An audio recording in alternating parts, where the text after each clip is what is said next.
In the culinary world, the buzzword in these days is vegan. Being vegan is the latest craze. Everybody's doing it for some reason. I've got news for them.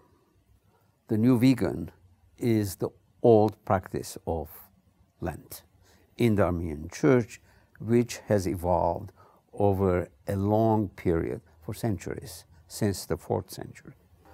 In Armenian, we call it bak.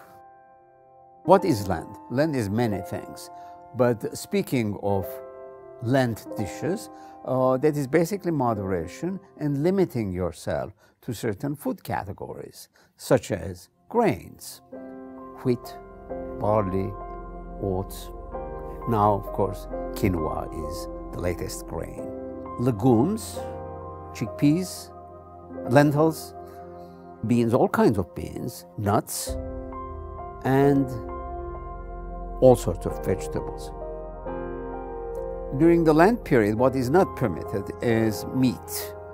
That includes fish and fowl.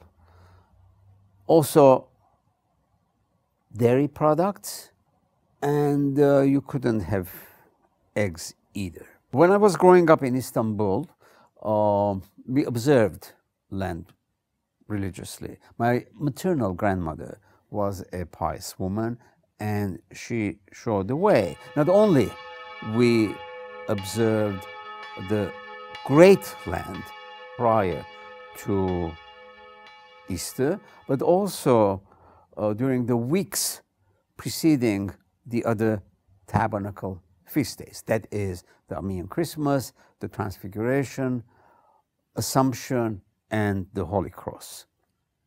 In addition to it, we observed on all Wednesdays and Fridays. Those were Lent days. The saving grace was we didn't have to observe any Lent days between Easter and Ascension. I suppose that was to make up for the 40 days of the Great Lent. The practice of Lent evolved over the centuries from the very rigorous to the tolerant. There is a word describing Lent in Armenian, which is aruhats.